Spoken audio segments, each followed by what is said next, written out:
Assalamualaikum warahmatullahi wabarakatuh. Salam sejahtera buat kita semua. Bertemu kembali kita pada seri kuliah perioperatif dengan topik kali ini adalah Basic Mechanism of Diabetes.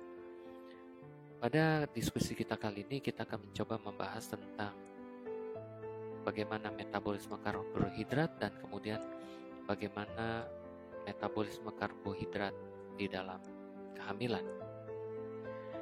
Sekali lagi, kalau kita berbicara tentang metabolisme karbohidrat, tentu kita tidak mungkin membicarakan hormon insulin karena kita tahu hormon insulin adalah hormon yang sangat esensial untuk mengendalikan kadar gula di dalam darah dengan cara mengendalikan uptake gula dalam darah masuk ke dalam sel.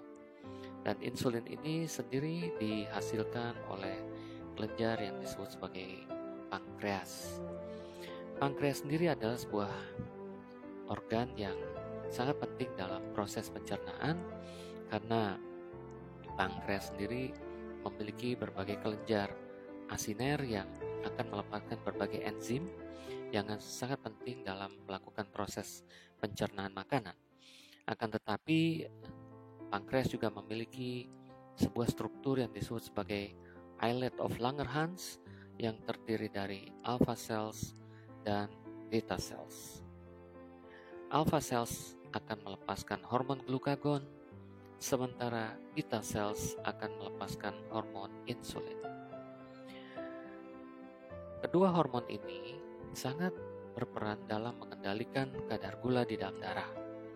Apabila kadar gula di dalam darah meningkat setelah makan, maka kadar gula tadi akan dikendalikan dengan cara melakukan uptake glukose masuk ke dalam sel dengan bantuan hormon insulin. Sementara sebaliknya, jika terjadi penurunan kadar gula di dalam darah, maka glukagon akan keluar untuk memicu peningkatan kadar glukose. Nah, mari kita mencoba melihat bagaimana mekanisme kerja kedua hormon ini. Hormon insulin seperti tadi telah disampaikan di awal diskusi bahwa insulin sangat dibutuhkan untuk menguptake glukosa masuk ke dalam sel. Yang terjadi adalah insulin ini berfungsi seperti layaknya anak kunci untuk membuka pintu untuk glukosa ini bisa masuk ke dalam sel.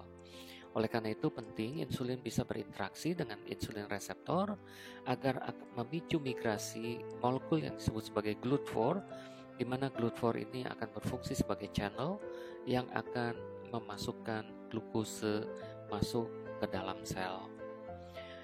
Nah, apabila glukose masuk ke dalam sel, maka akan terjadi berbagai proses. Insulin terutama akan bekerja pada paling tidak 3 jaringan yang sangat esensial. Yang pertama adalah liver, kedua adalah otot rangka, dan yang ketiga adalah jaringan adiposa. Di liver, kerja hormon insulin sangat penting karena glukose yang tadinya sudah diutilisasi dan masih ada sisa, maka sisanya tadi sebagian akan disimpan dalam bentuk glikogen. Insulin sendiri akan menekan pembentukan glukose dari glikogen. Sama halnya terjadi di otot rangka, maka insulin juga akan mengutilisasi glukose untuk menjadi glikogen dan juga akan menghambat terbentuknya glukose yang berasal dari pemecahan lemak, terutama dari simpanan lemak yang berada dalam bentuk triglyceride. Pada jaringan adiposa, maka kelebihan dari glukose tadi juga akan difasilitasi untuk disimpan dalam triglyceride, dan juga insulin akan mencegah terjadinya pemecahan lemak yang disebut sebagai lipolisis. Jadi kalau kita lihat di sini bahwa insulin berupaya untuk memasukkan glukose ke dalam sel dalam rangka mengendalikan kadar glukose dan kemudian menyimpannya dalam bentuk glikogen serta mencegah terjadinya gluconeogenesis yang berasal dari jaringan lemak atau kita sebut sebagai lipolysis. Sebaliknya, glukagon, seperti kita ketahui bahwa glukagon berfungsi untuk meningkatkan kadar glukose. Maka justru kerja glukagon ini merupakan oposit dari insulin, di mana glukagon akan dikeluarkan apabila terjadi penurunan kadar gula darah, sehingga maka glikogen yang merupakan storage formation dari glukose tadi akan dipecah dan kemudian diubah menjadi glukose untuk meningkatkan kadar glukose. Selain itu, kalau tadi insulin mencegah gluconeogenesis, justru sebaliknya glukagon akan memicu gluconeogenesis dengan justru memicu pemecahan lemak atau lipolisis. Karena sekali lagi lemak ini juga bisa menjadi bahan pengganti dari sumber energi apabila karbohidrat sudah tidak mencukupi. Mari kita mengenal sedikit istilah-istilah yang digunakan pada metabolisme karbohidrat apabila sumber makanan tadi sudah dipecah menjadi 3 komponen, yaitu glukose, protein, dan lemak. Maka glukose akan diuptake, dan apabila glukose ini setelah digunakan atau diutilisasi masih cukup banyak, maka glukose ini akan disimpan dalam bentuk glikogen. Perubahan glukose menjadi glikogen disebut sebagai glikoneogenesis. Namun sebaliknya, kalau misalnya glikogen diubah menjadi glukosa, maka disebut sebagai glikogenolisis. Utilisasi glukose akan berakhir dengan pembentukan asetil-CoA. Maka glukose yang dipecah untuk menjadi asetil-CoA disebut sebagai glikolisis. Sementara sebaliknya, apabila asetil-CoA ini di-reverse kembali untuk menjadi glukose, maka disebut sebagai glikoneogenesis. Nah, ini adalah istilah-istilah yang mungkin harus kita pahami. Jadi sekali lagi bahwa apabila makanan masuk ke saluran cerna, maka makanan akan dipecah menjadi 3 komponen, yaitu karbohidrat, protein, dan lemak. Kalau kita lihat karbohidrat, ini akan digunakan sebagai sumber utama energi. Kenapa? Karena sekali lagi glukose ini akan segera diubah menjadi asam pirufat, dan apabila terjadi metabolisme aerob, maka asam pirufat ini akan diubah menjadi asetil-CoA yang nantinya akan menginisiasi proses di Krebs cycle, yang kita tahu bahwa proton yang dihasilkan oleh Krebs cycle dan juga elektron tadi akan menjalankan mekanisme yang terjadi di respiratory chain dan akan terbentuk ATP. Kita tahu bahwa metabolisme aerob akan menghasilkan 38 ATP. Nah, di sini bisa kita lihat bahwa glukose kalau misalnya masih ada sisa, maka dia akan diubah menjadi glikogen, dan proses pembentukan asetil-CoA yang berasal dari glukose kita kenal tadi sebagai glikolisis. Sementara sebaliknya kita sebut gluconeogenesis. Nah, akan tetapi di sini bisa kita lihat juga bahwa lemak juga akan disimpan dalam bentuk triglyceride. Dan apabila suatu saat lemak ini dibutuhkan, maka lemak pun bisa dapat dibutuhkan untuk mengganti karbohidrat untuk menghasilkan asetil-CoA untuk nantinya dibentuk atau akan menjalankan siklus Krebs. Begitu pula protein, apabila dibutuhkan juga apabila dia sudah disimpan dan dia dibutuhkan karena memang sudah tidak ada lagi alternatif sumber energi, maka dia pun dapat masuk ke Krebs cycle melalui pembentukan asetil CoA, atau juga bisa langsung menjalankan Krebs cycle. Nah, jadi ini adalah interaksi yang memang sangat kompleks antara karbohidrat, lemak, dan protein. Mari kita lihat lebih detail lagi bahwa sekali lagi bahwa kalau kita lihat karbohidrat, dia prinsipnya apabila dia berlebihan maka dia bisa disimpan dalam bentuk glikogen atau lemak. Jadi orang yang mengkonsumsi karbohidrat yang eksesif atau berlebihan, maka bukan saja glikogen storage-nya akan meningkat, tapi juga dia akan sebagian karbohidrat itu disimpan dalam bentuk fat atau lemak. Nah, sementara kalau kita lihat fat sendiri akan disimpan dalam bentuk triglyceride, sementara protein justru dia juga dapat disimpan dalam bentuk triglyceride dan juga glikogen. Jadi bisa kita lihat bahwa ketiga komponen nutrisi ini juga dapat menjadi sumber energi alternatif apabila karbohidrat ini sudah tidak cukup lagi. Karena sekali lagi apabila karbohidrat tidak cukup, maka komponen lemak ini dapat dioksidasi untuk menggantikan karbohidrat dengan cara mengubah triglyceride menjadi fatty acid, dan kemudian ini akan dilakukan perubahan untuk dihasilkan keton bodies yang nantinya digunakan sebagai sumber energi. Begitu pula protein, apabila dioksidasi maka dia pun dapat digunakan sebagai sumber energi.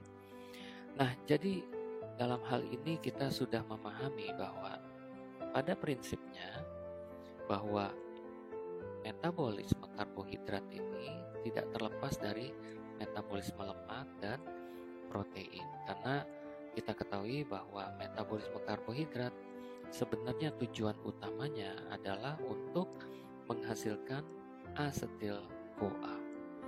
Jadi artinya asetil CoA ini kenapa sangat-sangat dibutuhkan? Karena asetil CoA ini merupakan inisiator dari berjalannya Krebs cycle yang sangat penting untuk menghasilkan ATP, terutama dalam metabolisme aerobik. Nah, setelah kita memahami metabolisme karbohidrat secara umum, maka mari kita lihat apa yang terjadi pada metabolisme karbohidrat di dalam kehamilan. Di dalam kehamilan, kalau kita lihat kurva yang ada, maka kadar gula di dalam darah cenderung jauh lebih tinggi dibandingkan dalam kondisi tidak hamil.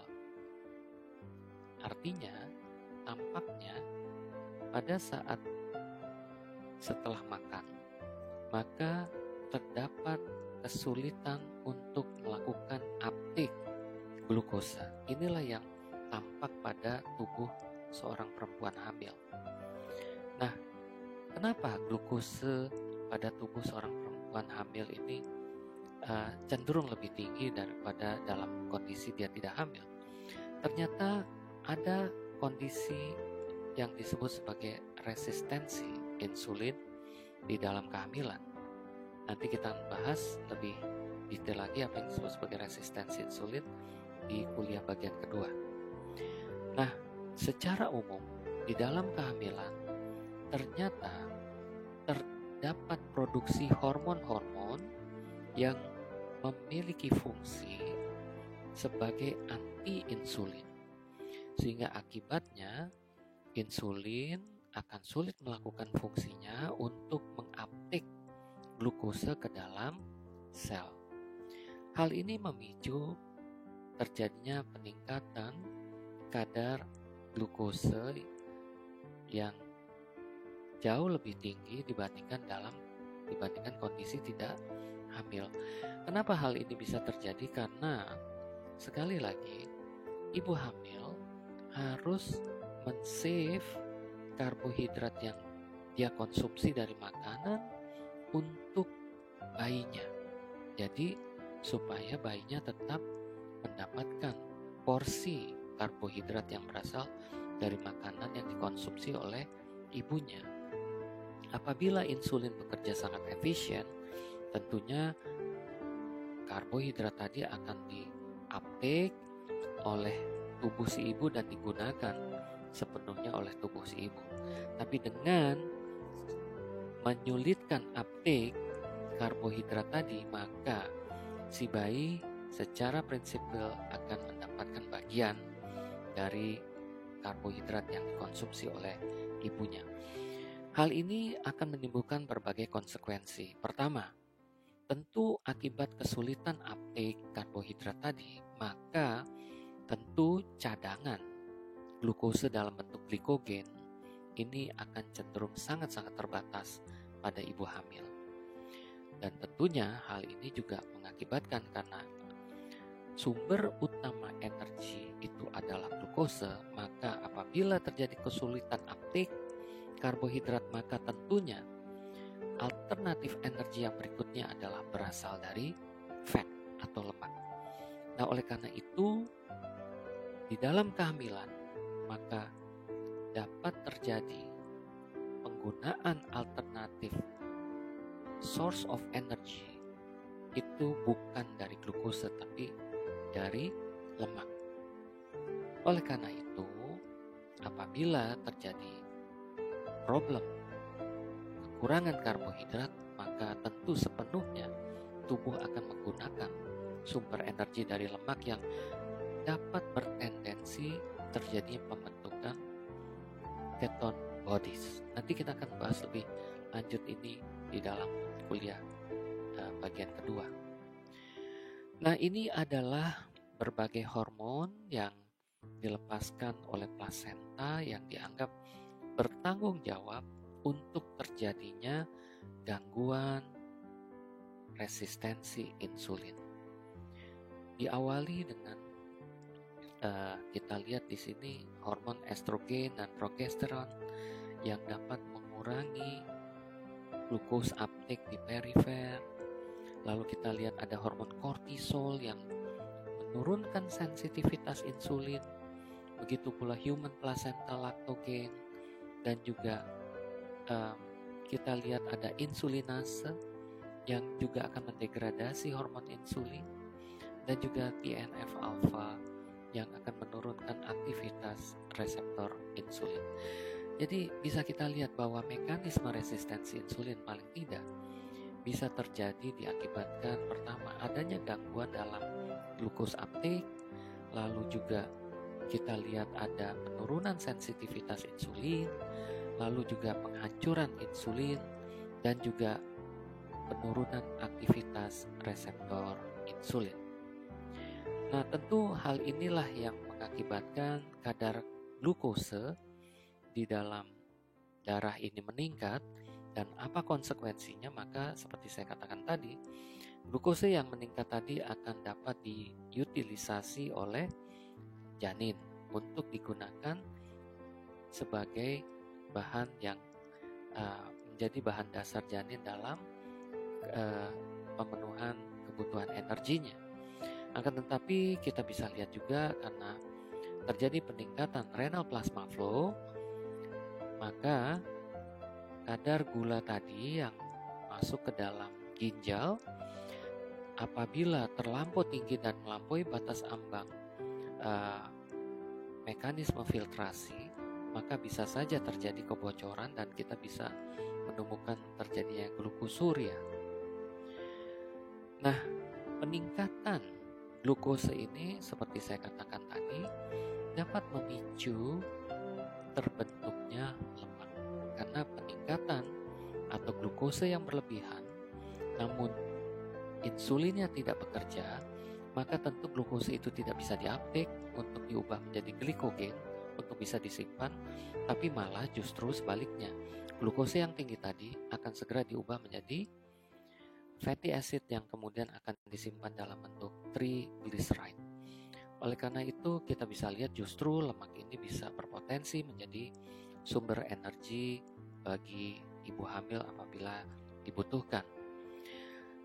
Apabila kita melihat apa yang terjadi pada plasenta terkait dengan carbohydrate metabolism, jelas sekali bahwa plasenta akan memfasilitasi transfer glukosa dari ibu ke janin, karena memang glukosa inilah yang ditunggu-tunggu oleh janin untuk dapat digunakan sebagai sumber energi. Bagaimana janin mengutilisasi glukosa? Ternyata janin akan menghasilkan insulin yang ada pada tubuhnya. Dan tentu saja kalau kita lihat ini betul-betul insulinnya datang dari janin sendiri, karena plasenta tidak akan memfasilitasi transfer insulin dari ibu ke janin. Begitu pula glukagon dari ibu ke janin.